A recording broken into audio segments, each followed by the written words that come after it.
In this video, we will compare Flowise AI versus Make. Flowise AI is an intuitive platform designed to simplify the process of building and developing AI models, specifically for workflow automation. It offers a low-code environment that allows both technical and non-technical users to create AI-driven applications quickly and efficiently using Flowise AI.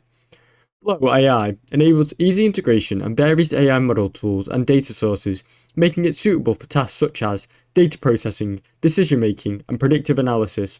With the user-friendly interface, users can design complex workflows by visually connecting different components while streamlining the development process.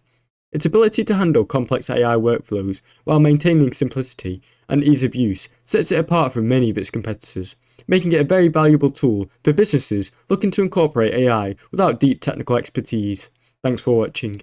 Don't forget to like and subscribe. Make.com. Make.com is a robust automation platform that allows users to create complex workflows between apps and services without needing any coding. With its intuitive visual interface, Make.com enables users to build automations by connecting different services, APIs and data sources through a series of scenarios. It supports hundreds of apps, providing a high degree of flexibility, allowing for multi-step processes, conditional logic, and data transformation. One of its key strengths is its scalability, which makes it suitable for both large enterprises and small businesses.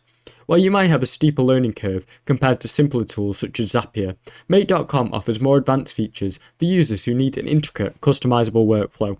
In summary, Make.com excels in connecting and automating a wide range of apps, offering flexibility for general workflows and automation, while Flowise AI is geared towards users who need a more specialized AI-driven automation for complex tasks. Thanks for watching.